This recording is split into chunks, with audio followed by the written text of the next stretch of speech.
Pessoal, então dando continuidade aí aos desafios da OMC, né? Além desse protecionismo, a OMC tenta ver essa questão que os países estão desenvolvendo, produzindo tanto, e se esquecendo da qualidade de vida da população, que é o principal, né? É a população que vai produzir, é a população que é o símbolo, né? Que é a formação daquele país, ela tem que ser lembrada, tem que ser preservada, né? Essa é a palavra. Então, a OMC, um dos grandes desafios é essa questão do desenvolvimento e do crescimento econômico, que são diferentes. Há aqueles países que estão se desenvolvendo, né? É você crescer, se desenvolver economicamente, e o crescimento econômico acelerado, né? Como é o caso da China, que é um país que tem um crescimento econômico absurdo, porém a população não vive tão bem assim. Por isso ela não é considerada um país desenvolvido, e sim emergente, tá? Então nessa página aí, que é a página 31, eu vou pedir para vocês marcar o primeiro parágrafo, nessa página eu vou pedir para vocês marcarem no primeiro parágrafo as 3 últimas linhas, tá? E marcar o primeiro parágrafo, as 3 últimas linhas, segundo parágrafo todinho, que são só 2 linhas só, e o quarto parágrafo, vocês vão marcar as 4 primeiras linhas, até o ponto, tá bom? Que é o que a gente está discutindo aí sobre essa questão dos países se preocuparem não só em crescimento, mas também no desenvolvimento da saúde, da educação, da moradia, dos transportes, da infraestrutura, né, saneamento básico para a população viver bem. Não adianta você crescer economicamente, mas a sua população ser pobre, né? Não tem nada, não tem lógica, né? E aí, dando continuidade, lá na página 32, nós vamos falar sobre essa questão, né? Desse desenvolvimento exagerado, acaba também ocorrendo um desenvolvimento maior, né, nas perdas de postos de trabalho, né? Um dos principais motivos, tá? Está aquela questão do protecionismo que eu falei com vocês, mas também a questão do desenvolvimento tecnológico, que vai substituir a mão de obra humana, que vem sendo substituiu pela máquina, né, lá nas fábricas, e agora pelos robôs, né, que vai cada vez menos pessoas nas indústrias, em todos os setores de trabalho, tá?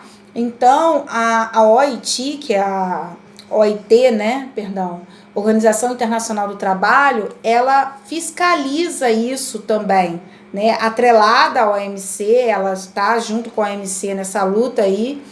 Como ela trata sobre as questões trabalhistas, a OIT, ela fiscaliza essa questão também dos postos de trabalho, a questão da diminuição dos postos de trabalho, do crescimento de outras fontes, de outras criatividades que o ser humano tem que ter para sobreviver nesse mundo capitalista, né? Já que a sua mão de obra foi substituída, ele tem que criar outro tipo de trabalho. E também a questão da escravidão, né? A escravidão moderna, que a escravidão foi abolida, mas ainda existe a escravidão moderna, clandestina aí, né?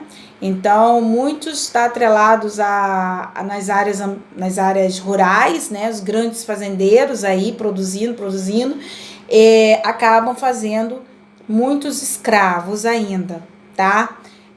Também em alguns países, principalmente países pobres da continente africano,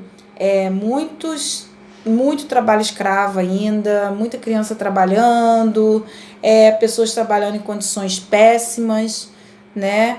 E tem também aquelas pessoas que trabalham com medo, né, de perder o emprego, acaba aceitando, se sujeitando a certas coisas que estão fora das leis trabalhistas, a exploração do patrão. Que explorações são essas, né? A não pagar as horas extras, não pagar férias ou não dar férias, a pessoa trabalhar sob pressão, né? Então, tudo isso está atrelado à questão de escravidão. Então, quando há uma denúncia internacional, a OIT vem fazer a fiscalização. Geralmente, essa denúncia é muito difícil, geralmente elas são feitas internas, né, dentro do país. Mas quando toma um âmbito internacional, que é entre os países, aí a OIT tenta interferir, tá? Essa questão dos direitos humanos na questão trabalhista, tá? E essa questão do desemprego, igual tá mostrando aí na página 31 de você, perdão, 32, essa questão do desemprego tecnológico é chamado de desemprego estrutural, tá? Existem dois tipos de desemprego: desemprego conjuntural e desemprego estrutural. O desemprego estrutural tecnológico é quando as empresas substituem a mão de obra humana, coloca robô, uma máquina bem mais moderna, e aí ela não mais contrata aquele funcionário, né? E é estrutural, é de uma empresa só, ou várias, mas não todas. Agora, quando é um desemprego conjuntural, é quando há uma crise dentro do país, econômica, e várias empresas têm que fazer demissões. Mas depois que acabar a crise econômica, ela vai vir contratando todo mundo de volta, né?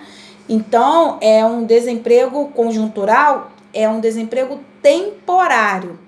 Já o desemprego estrutural, ele é permanente, porque substituiu a mão de obra por uma máquina super moderna e cara, tá? Que vai fazer a função de várias pessoas. Então, isso acontece não só na parte industrial, na zona urbana, como na zona rural, tá? Então, vamos marcar agora pra gente finalizar aí, tá? Vocês vão marcar para mim, na página 32, no primeiro parágrafo, vocês vão marcar as três... Vocês vão marcar... pode marcar o parágrafo todo. Pode marcar o parágrafo todo. Faz uma chave aí e marca o parágrafo todo, tá? Só isso mesmo, porque o restante nem precisa marcar, que já tá explicando no primeiro parágrafo, tá bom? Um beijinho.